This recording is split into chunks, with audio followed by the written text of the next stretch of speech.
All right, Hunter. Well, obviously, last time we saw you, a lot has changed in the world and with basketball. I guess the last few months, what's it been like for you, both on and off the court, and how have you just been able to navigate through all this craziness?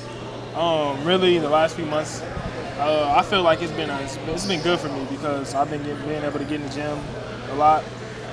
Me and my trainer's been working on some things. I've been lifting, and I've been growing, so that's a good sign. So really, I just feel like this pandemic went the right way for me.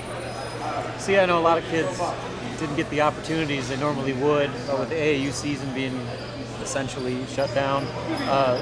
So what types of things did you try to do to take advantage of that time off? I know you said you focused on some skill work and just getting bigger and stronger. I guess, what did that process look like? I know you said you had a trainer. I guess, what types of things were you able to do to better your game even though you're not playing? Well, I have a lot of great people in my corner. I know my dad, he sends out a lot of film to different coaches. Me and my trainer get in the gym every day.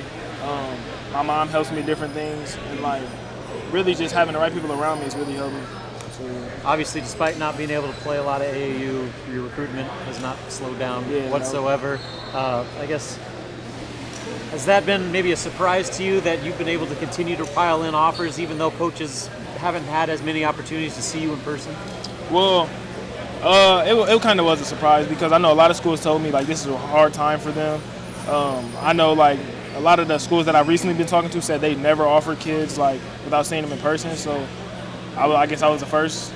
But I know it's hard for them. It's hard for me too, not being able to get to campuses. But I mean, it's a different time. I guess how have you just handled this skyrocket of a profile that you've taken on? You know, being the top 10, 11 player in the country, 5-star.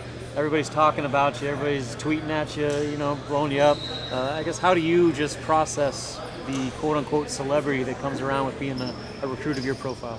I just say I handle it how I've been handling it, staying humble, knowing where I came from, and just giving credit when credit is due. Now, can't help but notice your shirt. Yep. I've just reading some stories of interviews you've done where, you've mentioned that you've seen a lot of people just kind of say he's going to a blue blood no matter what.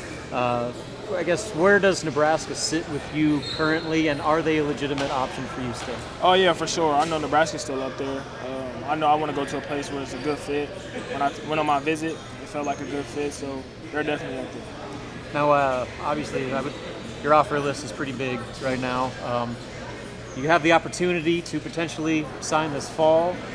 Obviously, not being able to take visits until at least October. Does that push back your time frame as far as making a decision? And kind of what's your schedule look like going forward? I was planning on actually committing before this year, before the season. But with all this stuff that happened, it's kind of hard to do that now. Me and my dad are trying to see if stuff opens up, but right now we're thinking it probably won't. So I know we're thinking about narrowing stuff down soon, but a commitment date or anything hasn't been on our mind. Sure. I guess, how important is it for you? I know there's schools that have offered that you obviously haven't been able to visit, to see campuses. It's important. It's hard to get a feel without being there. Sure. It's hard to see how the coaches are, how the facilities are, how the people are. And when I'm on my visits, it's a good feel. So it's different. Okay. And I guess looking ahead to this season, you guys at Millard North have quite the target on your back. Yeah. With yourself and 3 other D1 players. What are expectations for this coming high school season, your senior year? Our coaches always tells us, remember that feeling. So just hopefully that adds fire to us, and playing with a chip on our shoulder helps us. And our plans is really just to win a championship, get back there and win it this time. Yes. How much do you use that ending in the state championship game as motivation? We use it almost every day. Whether that's working out, we use it. Playing with our AAU teams, we just use that as fuel. So I guess looking ahead to this year, what types of things besides just winning a state title do you personally want to accomplish? I mean, there's not a lot left out there for you to do individually, but what types of goals have you set for yourself? I know I set Gatorade Player of the Year. I know we want to go back-to-back Metro Conference champions. And really just I don't know. I just always want to set individual goals, increasing every stat line up 3. So just little stuff like that.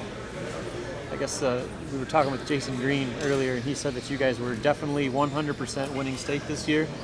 Are you gonna follow that up? Yeah, I'll follow that up. I'll make sure we get back there. Good stuff. All right, Hunter. Appreciate it, man. Yeah.